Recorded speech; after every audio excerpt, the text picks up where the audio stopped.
Merci d'écouter la radio nationale. Il est 13h à Bamako, même heure à Sirakorola dans la région de Koulikoro.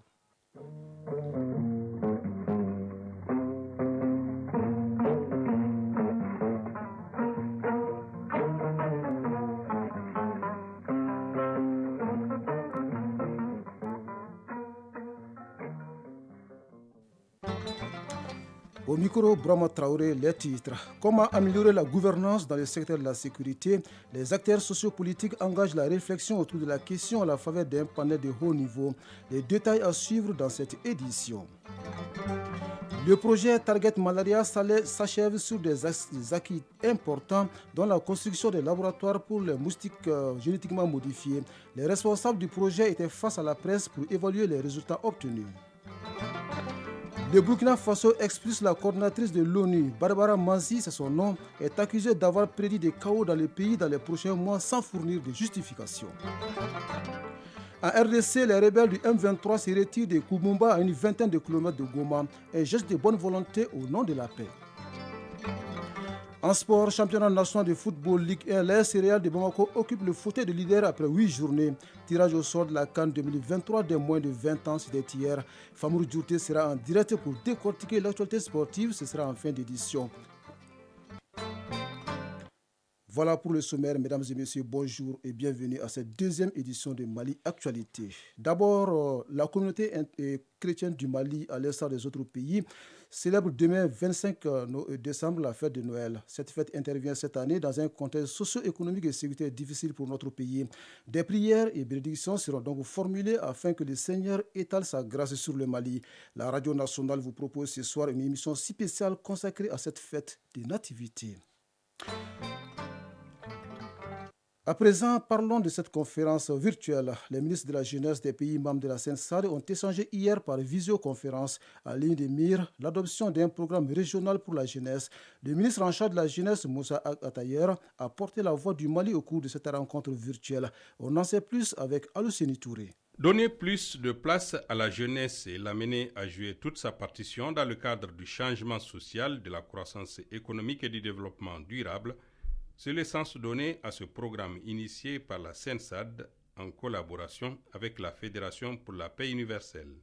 D'où l'importance de ce programme créé pour promouvoir l'implication de la jeunesse dans tous les secteurs du développement. Le thème de la conférence, à savoir l'éducation et le renforcement des capacités de la jeunesse africaine, programme Jeunesse CENSAD, un projet d'espoir pour les jeunes, traduit selon le ministre la volonté forte des États africains à canaliser les jeunes vers la construction d'une Afrique plus résiliente. Ce programme vise surtout l'autonomisation de la jeunesse qui verra le développement de sa compétence, de ses connaissances et de ses expériences tout en investissant dans les idées, innovations et initiatives pour le progrès du continent. Le Mali a été choisi parmi les 4 pays devant abriter la phase pilote du programme, ce dont le ministre s'est félicité tout en mettant en exergue les initiatives prises par l'État pour promouvoir la jeunesse et la citoyenneté dans notre pays. Initiative qui cadre parfaitement avec les idéaux du chef de l'État. Oui, Alousseni Touré, le chef de l'État, accorde également une priorité absolue à la question de sécurité. Convaincu que sans paix, il n'y a pas de développement. Cet engagement présidentiel est soutenu par les acteurs sociopolitiques réunis depuis hier à Bamako pour un panel de haut niveau sur la réforme de la sécurité, avec comme objectif améliorer la gouvernance dans le secteur. Le compte rendu de Mamari Kone. Mobilisation citoyenne autour des enjeux de la sécurité dans notre pays. Ces panels de haut niveau entendent contribuer à l'appropriation du processus de réforme du secteur de la sécurité par les acteurs sociopolitiques. Le cadre offre aussi un espace d'échange et de dialogue aux différentes composantes de la société civile en vue de maîtriser les menaces et défis sur le processus national de réforme de la sécurité. Issa Kamisego, président de CAD Mali. Les organisations de la société civile ont donc un rôle clé à jouer. Elles doivent participer, légitimer et entériner la politique et l'action gouvernementale. Elles doivent également jouer un rôle de premier plan dans la mise en œuvre des engagements de l'État tout en collaborant à l'effort national de développement. L'Alliance Just Future qui soutient financièrement cette activité est bâtie sur 3 piliers qui sont la sécurité, la justice et l'inclusion. Almoudiko, coordinateur national Just Future. La sécurité n'est pas seulement à l'uniforme. Les populations aussi ont des mots à dire et c'est pourquoi cette réforme met l'accent sur la participation des populations au niveau local. Au ministère en charge de la sécurité, l'on se réjouit de la tenue de ce panel qui revêt une importance capitale dans le cadre de la refondation de l'État et la consolidation de la paix. Colonel-major Félix Sangari, représentant du ministère de la Sécurité et de la Protection civile. Il s'agira pour nous d'intensifier nos efforts pour contribuer au quotidien à l'amélioration de l'efficacité et de la crédibilité des institutions, pour offrir des services de qualité aux populations. 4 thèmes ont été développés. Il s'agit notamment de l'état des lieux du processus de la réforme du secteur de la sécurité, les enjeux de la mise en œuvre de l'accord pour la paix et la réconciliation au Mali issu du processus d'Alger, les suppliques de l'accord, ainsi que les défis et enjeux de l'implication des femmes et des jeunes dans le processus de réforme du secteur de la sécurité. Dans un environnement non sécurisé, la promotion de l'éducation des enfants devient difficile à réaliser. C'est pour répondre justement à cette préoccupation qu'un projet d'urgence est mis en œuvre et financé à hauteur de 100 millions de francs CFA. Il couvre 353 écoles affectées par la crise dans les académies de Ségou et de Mopti. Le projet vient de tenir son comité de pilotage dans la cité des Balanzans. Les explications de Kandé Silla.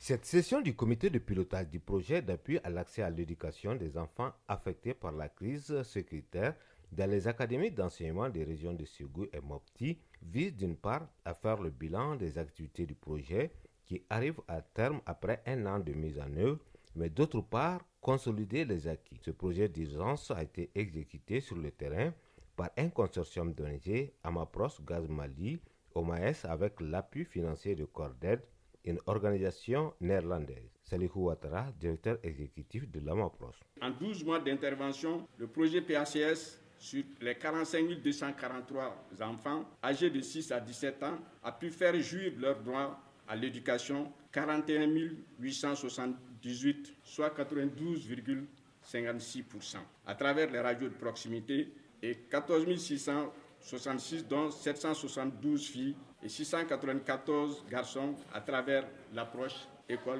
amie des enfants. Outre les cours à distance, 4 espaces appelés espaces amis des enfants ont été installés sur les sites de déplacés où les enfants reçoivent des cours sur place et 150 femmes vulnérables des 4 sites du projet ont bénéficié d'un montant global de 6 millions de francs CFA pour des activités génératrices de revenus afin de soutenir l'éducation. Dara Diarra, préfet du cercle de Ségou. C'est un projet très innovant et qui répond favorablement à une des préoccupations vraiment des plus hautes autorités, particulièrement dans les domaines de l'éducation. J'avoue que globalement, nous avons une très bonne appréciation du projet. Des acquis certes qui méritent d'être consolidés. C'est pourquoi une des recommandations majeures de cette rencontre est la poursuite des activités de ce projet Ségou, Kandé Silla, Bassi Traoré pour leur thème. Nous restons dans les mêmes registres pour signaler la tenue du comité régional d'orientation, de coordination et de suivi des actions de développement à Gao. Les membres du comité se sont penchés sur le projet communautaire de relèvement et de stabilisation du Sahel, un projet financé par la Banque mondiale à hauteur de 54 milliards de francs CFA. Aliou Idrissa Maïga nous en dit plus depuis la cité des Askia. Projet communautaire de relèvement et de stabilisation du Sahel PCRS Mali est entré en vigueur le 31 mai 2022 et va s'étendre sur une durée de 5 ans.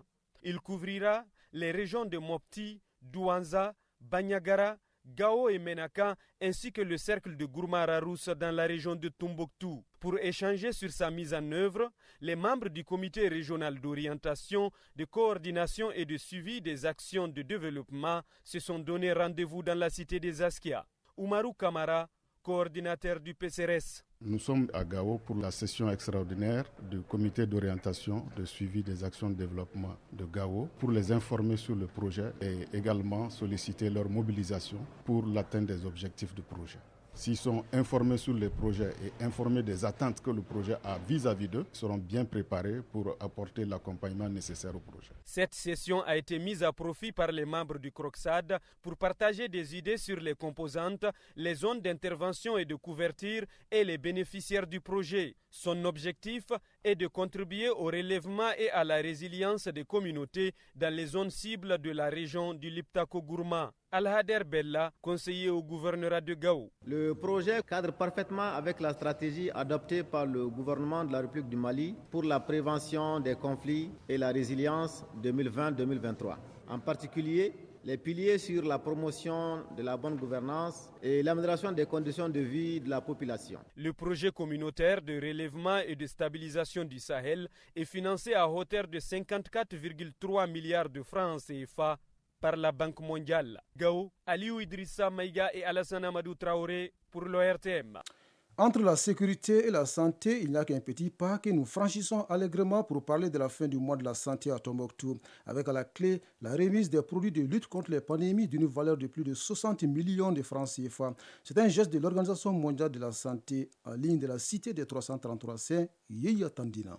Cette première édition du mois de la santé et de la protection sociale a tenu toutes ses promesses à Tombouctou. L'engagement des acteurs de la santé, de la FERASCOM, des partenaires techniques et financiers de la région et les bonnes volontés a permis d'atteindre les objectifs visés, à savoir créer un cadre d'échange entre les acteurs du secteur et les communautés à améliorer la communication en matière de protection sociale. Occasion mise à profit par l'Organisation mondiale de la santé OMS pour contribuer à hauteur de 60 millions de francs CFA en produits pour lutter contre les pandémies et FIDV Futur Mali Sougou-Yirwa à travers un don d'aliments enrichis. Moussa Ammassankare, directeur régional de la santé. Nous avons procédé à beaucoup de stratégies de sensibilisation. Nous avons été très attentifs à ce que la population nous dit pour le rapporter parce qu'il s'agit de cela. 4 semaines thématiques marquées par des activités telles que la caravane de sensibilisation sur les régimes de sécurité, une conférence géante sur toutes les thématiques et des débats radiophoniques. Commissaire divisionnaire Bakoun Kanté, gouverneur de la région de Tombouctou. Cette première édition a enregistré un grand engouement grâce à l'implication de tous les acteurs de la santé. Nous sommes très fiers de ce que vous faites ici dans la région de Tombouctou pour l'atteinte des résultats fort estimables. La clôture du mois a été l'occasion pour la FERASCOM de décerner des trophées et attestations au président du mois et au parrain. Tombouctou, Yéya Tandina, Alou Koulibaly pour l'ORTM. Si le mois de la santé s'achève à Tombouctou, le projet Target Malaria prend fin également en janvier 2023. Pendant 10 ans, il a permis la formation des agents de santé et la construction des laboratoires de confinement pour les moustiques génétiquement modifiés. Les responsables du projet étaient face à la presse pour un exercice d'évaluation des résultats. Koumba Sissé était présente pour Mali Actualité. L'équipe du Malaria Research and Training Center à l'Université des sciences techniques et technologies de Bamako travaillait depuis 2012 sur le projet Target Malaria au Mali. Depuis, une trentaine de chercheurs et techniciens permanents se sont focalisés sur l'étude des moustiques génétiquement modifiés. C'est en 2019 que les œufs importés de ces moustiques ont été étudiés dans un laboratoire de confinement. L'objectif recherché est de limiter la croissance des moustiques souches du paludisme. C'est à travers une rencontre que les acteurs du projet Target, qui doit prendre fin en janvier 2023, ont partagé les acquis du projet avec les journalistes. Dr Mamadou Koulibaly, chercheur principal du projet Target Malaria. La modification génétique, comment élever les moustiques génétiquement modifiés dans un laboratoire de confinement. Qu'est-ce que c'est qu'un laboratoire de confinement? Donc, deuxième aspect du résultat que nous avons eu, c'est l'amélioration des infrastructures pour effectivement recevoir ces nouvelles technologies. Donc nous avons trouvé que les moustiques qui sont modifiés vivaient un peu moins longtemps que les moustiques qui n'ont pas été modifiés. Pour l'instant, aucun de ces moustiques n'a été lâché dans la nature. C'est du moins la conviction du chercheur principal du projet, Dr Mamadou Koulibaly, chercheur principal du projet Target. Je voulais préciser que les études ont concerné uniquement l'aspect laboratoire. Il n'y a pas eu de lâcher de moustiques génétiquement modifiés de nos jours au Mali. Ce moustique modifié, lorsqu'il est lâché dans la nature, quand il copule avec les femelles, c'est le mâle qui va être lâché.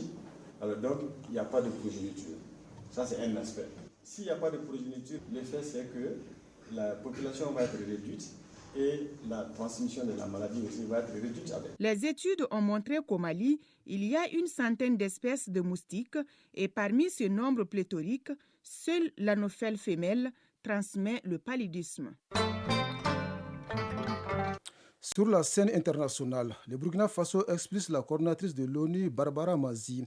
Les autorités de la transition reprochent à la diplomate onusienne d'avoir prédit des chaos au Burkina Faso dans les prochains mois sans pour autant donner de justification. Il est aussi reproché à la coordinatrice de l'ONU d'être en contact avec certains chefs terroristes. Preuve, cite la chef de la diplomatie burkinabé, Olivia Orouamba, elle va et revient de Djibo comme elle le veut. Les Nations Unies se disent préoccupées d'apprendre la décision des autorités burkinabées. À RDC, le M3 se retire de Kumbumba à une vingtaine de kilomètres de Goma. Le mouvement a remis hier le contrôle de la ville à la force régionale africaine. Un geste de bonne volonté au nom de la paix selon le porte-parole politique du M23. D'après les rebelles, ce retrait s'est fait en application du mini-sommet de Luanda organisé fin novembre qui prévoyait un cessez-le-feu et un retrait de M23 des zones conquises. Au Gabon, le chef de l'État Ali Bongo a ouvert hier les travaux du 12e congrès du Parti démocratique gabonais. Il s'agit du premier congrès du PDG depuis 5 ans. Dans quelques mois, se dérouleront des élections générales très attendues dans le pays. Alors que beaucoup l'encouragent à se présenter au prochain scrutin, Ali Bongo ne s'est pas encore officiellement déclaré, mais son discours laisse deviner son envie de se lancer dans la course. J'ai des ambitions encore plus grandes, de très hautes ambitions, a-t-il déclaré. Enfin, aux États-Unis, la Chambre des représentants a adopté hier la loi des finances 2023. C'est une enveloppe de 1700 milliards de dollars destinée au financement de l'État fédéral, la défense, l'éducation ou encore les transports. Cette loi des finances prévoit également 45 milliards de dollars d'aide économique, militaire et humanitaire à l'Ukraine. C'est le dernier vote majeur avant que la Chambre des représentants n'ait pas sous le contrôle des républicains en début d'année.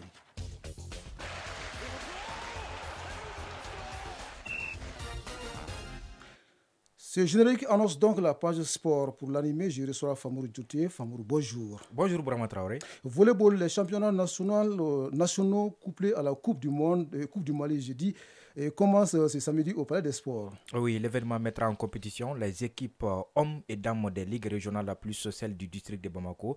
Chaque délégation sera composée de 12 joueurs et 12 joueuses plus un entraîneur et un délégué du club, soit 26 personnes par délégation, précise le communiqué de la fédération.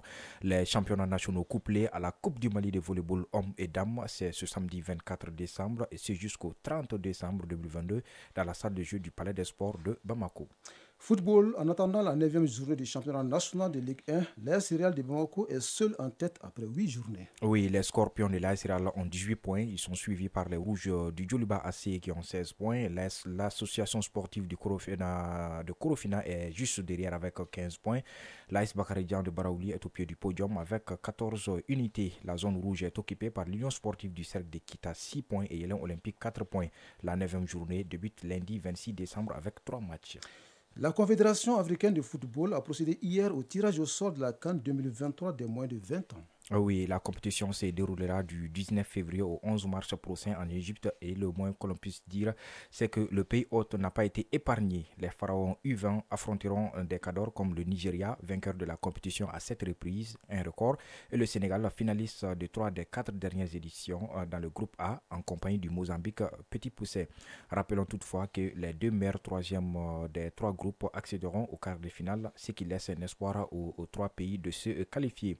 En l'absence du tenant du titre ghanéen, l'Ouganda, vice-champion, évoluera dans un groupe B comprenant aussi la Centrafrique, quart de finaliste de la dernière édition, ainsi que le Congo et le Soudan du Sud, qui va découvrir la compétition. Mais la hiérarchie pourrait être bousculée par des Congolais qui ont dévancé la Centrafrique, justement la RDC et le Cameroun en qualification. Enfin, le groupe C s'annonce relevé également avec la présence de la Tunisie et de la Gambie, tous deux des demi-finalistes de la précédente édition. Les Scorpions avaient remporté le match pour la 3e place face aux Aigles de Carthage au tir au but. Il faudra toutefois se méfier du Bénin, tombeur de la Côte d'Ivoire et du Burkina Faso en qualification, et de la Zambie qui complète cette poule et qui ont des arguments à faire valoir. Enfin, les sélectionneurs du Maroc bénéficient d'une cote pour ses exploits à la Coupe du Monde Qatar 2022. Oui, le technicien n'a aucune intention de quitter les Lions de l'Atlas, mais il compte bien maintenir le niveau d'excellence qu'il est parvenu à atteindre. Sinon, l'ancien défenseur du Maroc prendra de lui-même les décisions qui s'imposent, comme il a confié en dévoilant son objectif pour la CAN 2023 à l'occasion d'un entretien accordé jeudi à une chaîne locale. Maintenant, on doit être ambitieux. Je dois, moi le premier, montrer l'exemple. On doit être au moins en demi-finale de la CAN. Si je ne vais pas en demi-finale, je partirai de moi-même, a prévenu Regragui, nommé sélectionneur au mois d'août. Actuellement, aucun Marocain ne veut évidemment ne serait-ce qu'imaginer ce scénario. Pour rappel, les Lions de l'Atlas n'ont plus atteint le dernier carré de la CAN depuis 2004 et ils avaient été éliminés en quart de finale de la dernière édition par l'Égypte 2-1 après prolongation en janvier dernier sous les ordres de Walid Alilovic. Merci Famrou Djorté pour cette synthèse de l'actualité sportive qui boucle d'ailleurs cette édition qui vous a été présentée par Brahma Traoré. Sur une mise en onde de Bintou Traoré, la mise en ligne a été assurée par Sekou Traoré. Retrouvez Koumba Sissé à 19h30 pour la 3e édition de Mali Actualité. Ne décrochez pas. Tout à l'heure, le journal interrégional vous sera présenté par Youssouf Traoré. Passez d'excellents moments à l'écoute de la radio nationale, surtout une très belle fête de Noël à la communauté chrétienne du Mali.